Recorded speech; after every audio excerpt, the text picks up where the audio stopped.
বছরের মতন এই বছরও কিন্তু রাজ্যের বিভিন্ন মন্ত্রীরা গঙ্গা স্নানে নেমে পড়েছেন।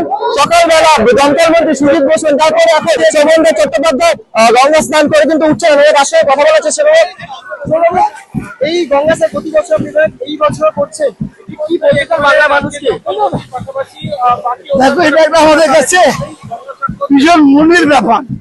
এটা মনের ব্যাপার মানে আমরা মনে করি এই গঙ্গা স্নান সঙ্গে যে তিথি জড়িয়ে আছে সংক্রান্তি, এখানে চান করলে বলে পুণ্য হয়। তো আমরা তো পুণ্যে বিশ্বাসী মানুষ, স্বাভাবিকভাবেই এখানে স্নান করতে আসি। এমনিতে মন্ত্রী হিসেবে দায়িত্ব পাই, সে কাজও করতে আসি। একই সঙ্গে রথ দেখা কলা বেচা দুটোই হয়, দায়িত্ব পালনও হয়, মহাস্নানও হয়। এই দুটো কারণের জন্য আসা। গঙ্গায় স্নান করে আজকে তো আমার বয়সটা কম হলো না। গঙ্গায় স্নান করা একটা আলাদা অনুভূতি চিরকালই ছিল। আর আমার পাড়া দিয়ে গঙ্গা গেছে, আদি গঙ্গার মানুষ আমরা। স্বাভাবিকভাবে গঙ্গায় স্নান করতে একটা ভালো অনুভূতি হয়, সর্বকালীন রেকর্ড ছাড়িয়ে যাবে। আর একটা কথা বলি, আমি 3টে কুম্ভ করেছি। এত সুন্দর অ্যারেঞ্জমেন্ট ভারতবর্ষে কোনো মেলায় হয় না। এত সায়েন্টিফিক বিজ্ঞান প্রযুক্তির ব্যবহার এই ভারতবর্ষে কোথাও হয় না। তো এই গঙ্গাসাগর একটা সময় ছিল, একটা ভারতবর্ষের যতগুলো তীর্থস্থান আছে তার মধ্যে সব থেকে প্রতিকূল ভৌগোলিক অবস্থানের মধ্যে গঙ্গাসাগর। লোকসভা নির্বাচন আসছে, এই লোকসভা নির্বাচনে তো অবশ্যই করে বিজেপি যে দল হিন্দু ধর্মের একেবারে সত্যনাশ করছে, হিন্দু ধর্মকে নিয়ে রাজনীতির মধ্যে ঢুকিয়ে আজকে হিন্দু ধর্মের সব থেকে বড় অপমান করে চলেছেন এই বিজেপি দল এবং নরেন্দ্র মোদীর সরকার। তার বিরুদ্ধে আজকে সর্বশ্রেণীর মানুষ জোটবদ্ধ হবে। আমাদের দেশ তো ধর্মনিরপেক্ষ, আমরা চাই সব ধর্ম সম্প্রদায় মিলেমিশে ভারতবর্ষে থাকুক, কিন্তু শুধুমাত্র বিভেদ তৈরি করে, মেরুকরণ তৈরি করে ভোটে জেতার জন্য হিন্দু ধর্মকে যেভাবে তারা ব্যবহার করে, এটা হিন্দু ধর্ম বিরোধী।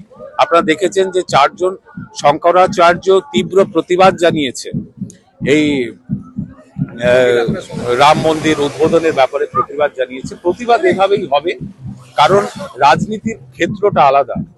রাজনীতি ধর্মীয় স্থানগুলোকে আমরা পরিকাঠামো তৈরি করে দিই, যারা ধর্মীয় মানুষ তারা যাতে এখানে এসে সুবিধাজনকভাবে আসতে পারে, চলে যেতে পারে এবং একটা ভালো পরিবেশ পায়। এটা হচ্ছে আমাদের সরকারের কাজ, আমরা সেটা করি। আমরা ধর্ম নিয়ে রাজনীতি করি না। দেখুন, মমতা বন্দ্যোপাধ্যায় যা করেছেন কোনোটাই ভোটকে কেন্দ্র করে করেননি। তিনি নিরবিচ্ছিন্নভাবে 12 বছর ধরে বাংলার যতগুলি তীর্থক্ষেত্র আছে সব ক্ষেত্রগুলোতেই তিনি পরিকাঠামো গড়ে তুলেছেন তীর্থযাত্রীদের সুবিধার জন্য। তাই গঙ্গাসাগর বহু বছর ধরেই এই গঙ্গাসাগরে মানে মমতা বন্দ্যোপাধ্যায়ের নেতৃত্বে আমাদের সরকার আসার পর এখানে তিল তিল করে আধুনিক পরিকাঠামো ইনফ্রাস্ট্রাকচার তিনি গড়ে দিয়েছেন। ঠান্ডা তো থাকবেই, মকর সংক্রান্তিতে ঠান্ডা থাকবে না তো কোন সময় ঠান্ডা থাকবে। খুবই ভালো অনুভূতি, খুবই ভালো। আর প্রত্যেক বছর আসি, আর এই মকর শান্তির পূর্ণ এতে স্নান করাটা এটা একটা আলাদা অনুভূতি। আর সকলকে শুভেচ্ছা জানাই মকর সংক্রান্তি।